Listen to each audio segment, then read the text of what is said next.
My name is Ethan Marlow. I was 29 when I died, not metaphorically, literally. My life ended on September 8th, 2022 at 2:46 p.m. when an engine test at SpaceX's McGregor facility in Texas went violently wrong. And yet, here I am, alive to tell you what happened after. But I'm getting ahead of myself. I worked at SpaceX as propulsion systems engineer, part of a brilliant, driven team working on engines designed to take us to Mars and maybe even beyond. It was more than a job, it was a mission, something bigger than ourselves.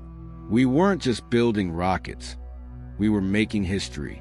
I had dreamt of working at SpaceX since I was a teenager, watching those early Falcon launches on a grainy laptop in my bedroom in Colorado. I was obsessed. I devoured every interview with Elon Musk, memorized engine specs, learned Python just to simulate thrust and trajectory on my own. While other kids were playing Call of Duty, I was sketching nozzle designs. Eventually, I earned my mechanical engineering degree from Purdue, landed an internship at SpaceX, and never looked back. I climbed the ranks fast too fast. Maybe, at the time, I thought it was because I was exceptional. Now I know it was something else entirely. Outside of work, I had just started to build a life with my wife, Elena. We bought a fixer-upper outside Waco. It had a leaky roof, a dying tree out front, and a view of the stars that took our breath away. We had plans, kids, travel, maybe starting a small business one day. I joked with her that we'd retire on Mars. She hated that joke. The morning of the accident, I woke up at 5 a.m. as usual. I kissed Elena on the forehead, packed my bag, and drove into the facility. The test we were running that day was sensitive liquid oxygen flow through a new turbo pump design. We'd had minor instability in the simulations, but leadership pushed for a live fire test. Elon was pushing timelines. Everyone was. We were about to ignite when something didn't feel right. A valve response lagged by half a second. Not a huge deal, but enough to raise the hairs on my arms. I flagged it. The test lead shrugged. If we pull now, we lose the window. We'll scrub. He looked at me like, don't be that guy. So I wasn't. I gave the green light. 37 seconds later, the entire platform erupted in fire. I never heard the explosion. One moment I was monitoring a thermal panel, and the next, I was somewhere else. I hovered above the test pad. My body was below me, mangled, burned. The ground was chaos alarms blaring, engineers running, emergency crews flooding the area. I watched someone try to resuscitate me. It was surreal. I didn't feel pain. I didn't feel anything really, just awareness. Then I felt a pull, not physical. It was like gravity, but sideways, drawing me away from the earth, from everything I knew. The colors around me shifted. I passed through light, brilliant, golden, living light, and on the other side of it was silence. Beautiful, infinite silence. And then he came. He didn't have to introduce himself. I knew it was Jesus. He didn't look like any painting I'd ever seen. He wasn't soft or passive. He was radiant, towering, terrible in the way a mountain is terrible, massive, and still and full of power. But his eyes, they were the most compassionate thing I've ever seen. He looked at me, and without moving his lips, I heard him speak. You've been building a tower to the heavens, Ethan, but who is it for? I didn't know how to respond. My mind scrambled for all the usual answers: progress, science, humanity, survival, but in that place, those words fell hollow. He saw through all of it. Then he showed me what we were really building. And that's when the heartbreak began. Jesus didn't speak again with words, not the way we think of them. He communicated through understanding, through knowing. He looked into me, and suddenly, my life wasn't just a memory. It was playing out before both of us in full color, emotion, and consequence. I saw myself at 16, writing a college application essay about saving the world through interplanetary colonization.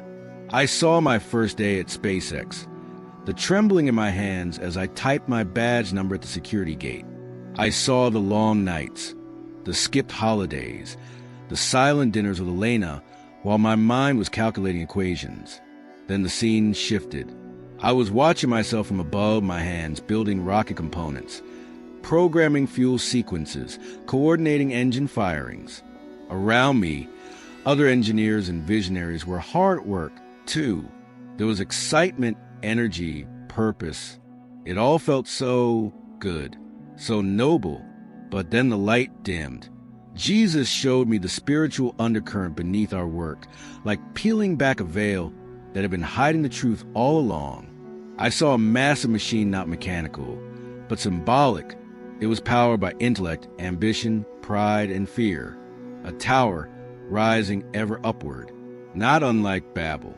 It had the logos of companies I knew: SpaceX, Tesla, Neuralink, but also others that didn't yet exist. And beneath this tower, I saw souls, exhausted, empty, hollow-eyed. They were chained not by metal, but by dreams.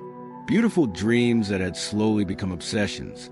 I saw people like me, engineers, scientists, artists, and entrepreneurs, offering our time, our families, even our consciences to fuel this tower. Not because we were evil, but because we truly believed we were saving humanity. That's what made it so dangerous. Good intentions, Jesus said, not with his mouth, but through my spirit, can be used to build empires that destroy. I wept. I didn't know I had tears in this place, but I wept because he was right. I had given everything to the mission, but I never asked whose mission it really was. Then he showed me Elon, not to condemn him, but to reveal the weight of influence. I saw Elon Musk as a boy, curious and brilliant. I saw him devour books, dream big, push boundaries. I saw his drive and his loneliness, his determination and his pain. I saw the spiritual war around him, forces vying for his mind, his loyalty, his legacy. And I saw how millions followed him, not just because of what he created, but because of what he represented. Escape from earth, from death, from accountability. In a moment, I understood this wasn't just about rockets. It was about avoiding God, about building a new Eden, one without him. I cried out, but we didn't know. We were trying to help. We just wanted to survive. Jesus stepped closer. His presence was like a tidal wave of love and truth at once. You were trying to save the world, he said gently, but you forgot who created it.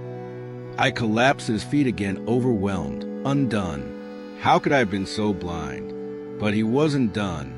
He lifted his hand, and suddenly I saw Elena, my wife, my anchor, my intercessor.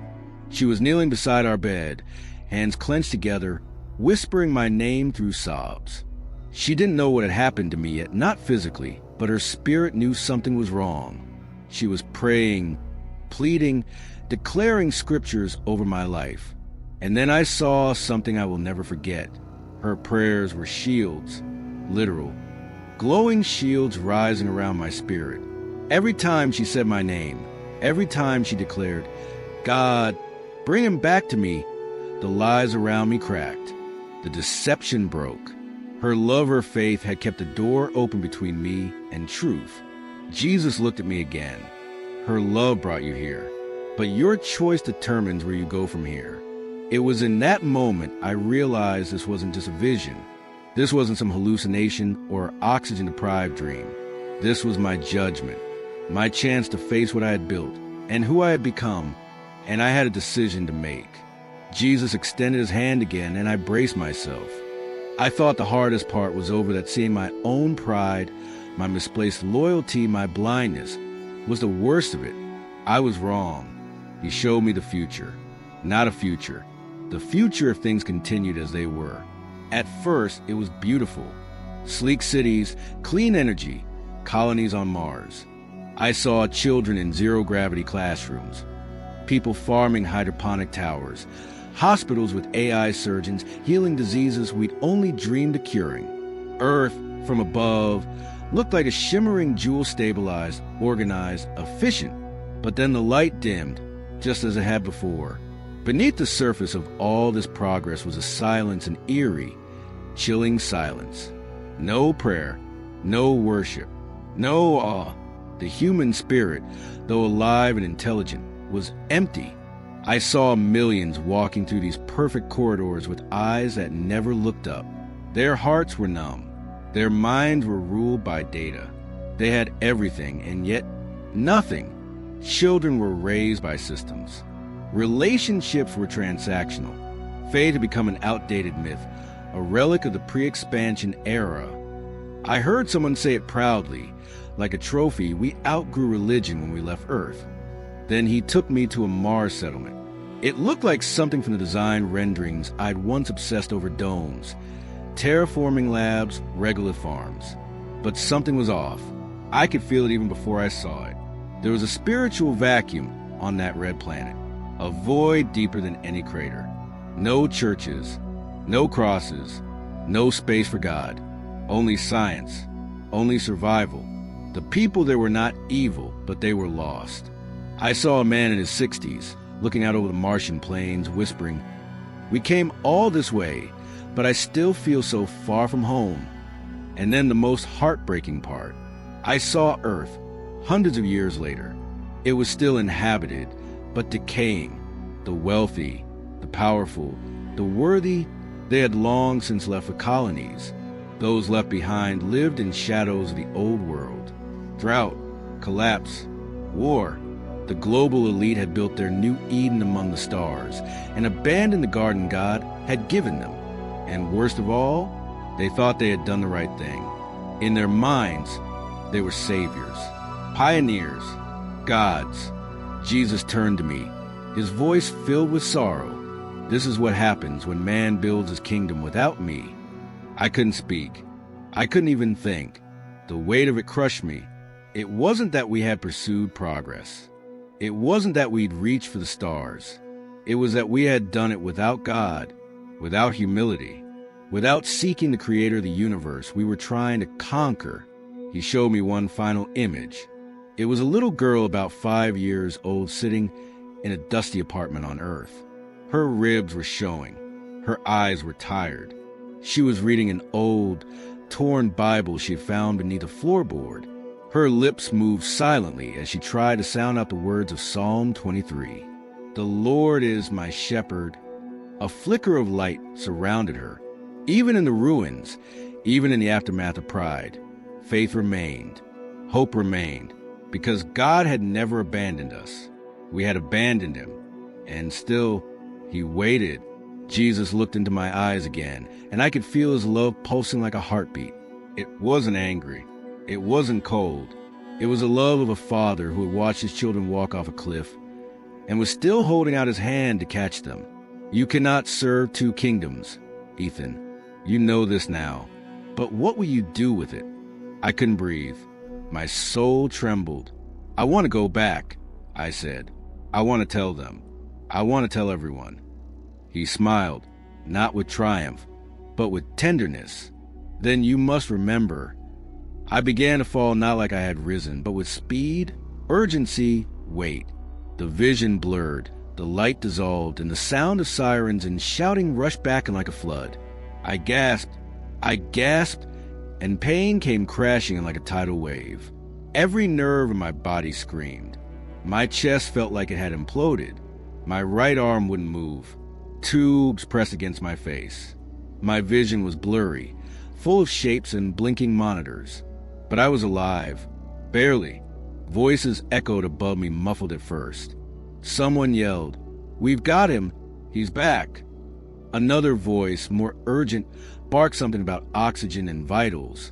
I heard beeping, shouting, then darkness again.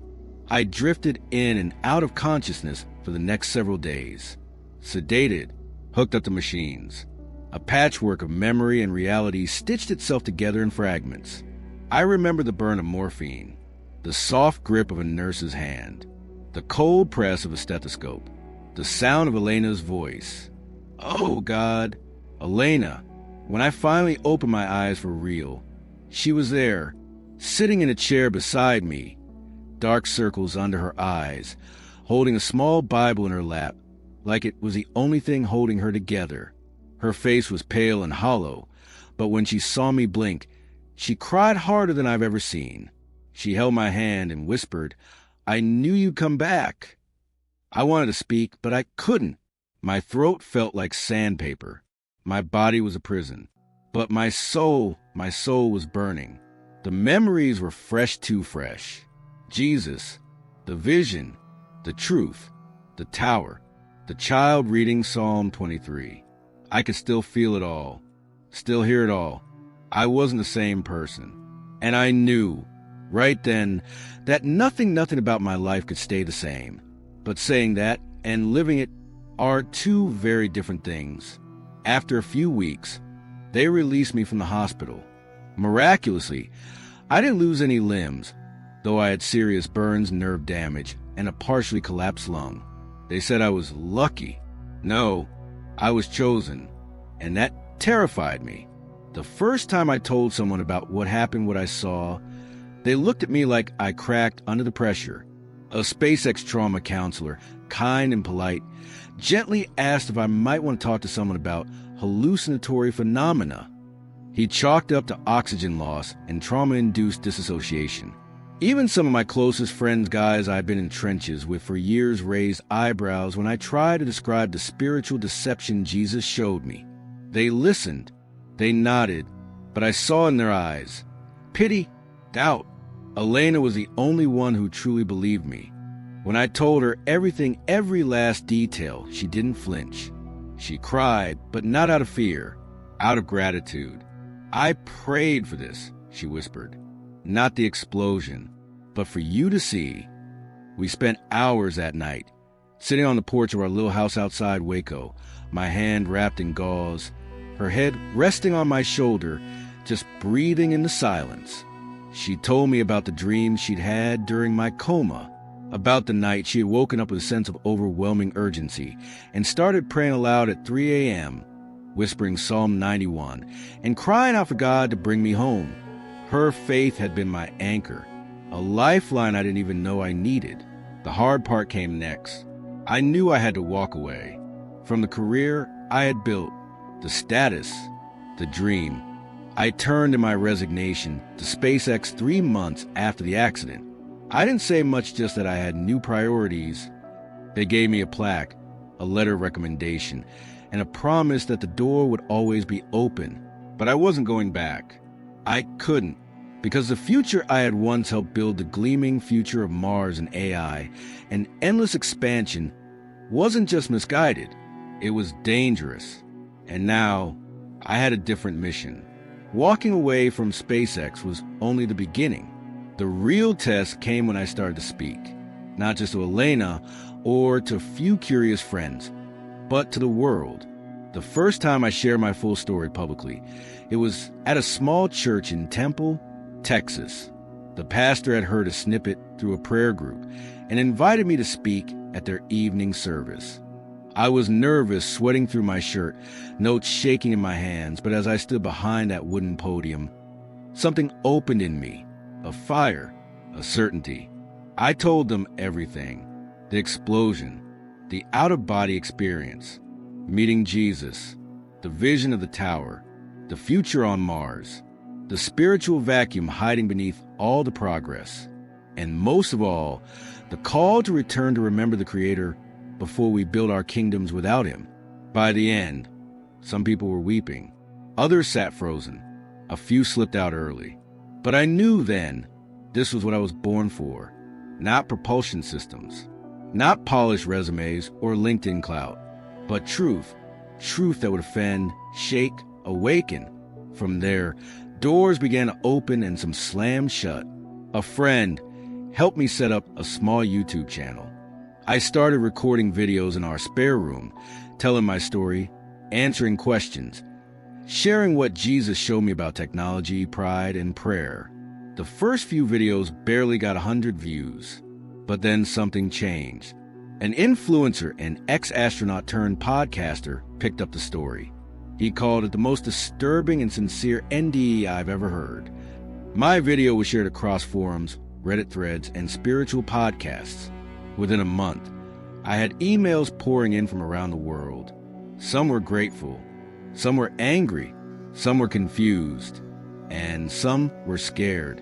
especially those working in the tech world, engineers, coders, space enthusiasts, people like me. They were asking the same question I had asked in that radiant place.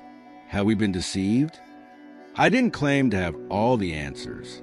I still don't, but I kept telling the story over and over, on live streams, in interviews, at small gatherings, on podcasts hosted by pastors and physicists alike.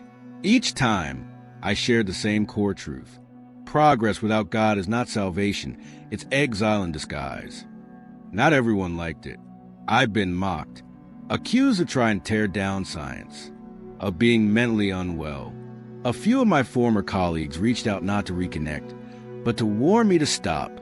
"You're making us look bad," one of them wrote. "We're not the enemy." But I never said they were. That's the heartbreaking part. Most of the people I worked with weren't evil. They were brilliant, passionate, self-sacrificing. They believed in the mission with all their heart. They were trying to save humanity. But as Jesus showed me, it's entirely possible to have pure intentions and still be used by dark forces, especially when pride becomes our compass. I started to notice something else, too. A hunger among young people, among thinkers, among tech workers disillusioned by the sterile glow of innovation without soul. People were searching, not for data, but for meaning, not for code, but for connection, not for a planet to escape, but for a God to return to. Elena and I started holding small gatherings in our home, Bible studies, prayer nights, honest conversations about AI, Mars, the singularity, and the spiritual dimension behind all of it. We weren't afraid to ask hard questions. What is the cost of leaving Earth behind? What happens when we digitize the soul? Why do we seek eternity through machines instead of through the one who created us? Each time I shared, I remembered the little girl in the vision reading a torn Bible in a broken world, whispering, "The Lord is my shepherd." She was the reason I couldn't stay silent, because that future was still a possibility. And so was another, a future where we returned, repented, remembered, where we built not towers, but altars, where we stopped trying to escape Earth and instead began to heal with God. Sometimes I wonder why Jesus sent me back. There were moments, especially in the early weeks after the accident, when I begged him to take me again. Not out of despair, but because I missed him. I missed the light, the peace, the clarity. Here, in this broken, buzzing world, everything feels so loud, so confusing. But I've learned that purpose is born from pain, and truth is heavier when it's personal. I didn't come back just to share a story. I came back to sound an alarm. We are building towers again, sleek, digital, interstellar towers. We call them breakthroughs, advancements, salvation. We dream of reaching the stars while neglecting the soul. And somewhere in that pursuit, we've begun to believe the lie that God is optional. But he's not. Jesus is not just a gentle teacher or a symbol of love. He is King, Creator, Judge, and above all, Savior. Without him, our best efforts become prisons. Our greatest technologies become tools of spiritual amnesia, and our brightest futures turn into deserts of the soul. That's what he showed me. But he also showed me something else, something that changed me even more than the warnings. He showed me mercy. Not once during my experience did Jesus shame me. Not once did he belittle my pride, my ambition, my blindness. He saw it all, and he still loved me. Fiercely, relentlessly, completely. That's what breaks me to this day. He didn't send me back because I deserved it. He sent me back because grace isn't earned. It's received. So now I live with one foot in this world and one foot in eternity. I still drink my morning coffee with Elena. I still sit on our porch and watch the stars. I still go to church, mow the lawn, and fix leaky faucets. But beneath all of it, there's a fire, a message I must carry. To every scientist who wonders if there's more. To every tech worker who feels the emptiness behind the screen. To every seeker trying to code their way out of mortality. To every heart that still believes there must be a creator behind the cosmos, he's real, he's waiting, and he's coming. Not in some distant future, not after we terraform a planet, but now, quietly, patiently, in the hearts of those who kneel instead of launch, who remember instead of reinvent. If you're reading this or listening to it, know this. You were not made to escape Earth. You were made to walk with God on it. We were not called to be architects of heaven. We were called to be sons and daughters of the one who already rules it. And when Jesus returns, and make no mistake, he won't be asking how far we traveled into space. He'll be asking whether we made room for him in our hearts. That's why I speak. That's why I write. That's why I risk ridicule and rejection and the unraveling of everything I once built, because a voice told me in the stillness of that holy place, warn them, but love them, and never stop pointing to me. So I will, until my breath runs out, until my voice fades, until he returns. I was a SpaceX engineer. Now I am a watchman. And if you're hearing this, you still have time.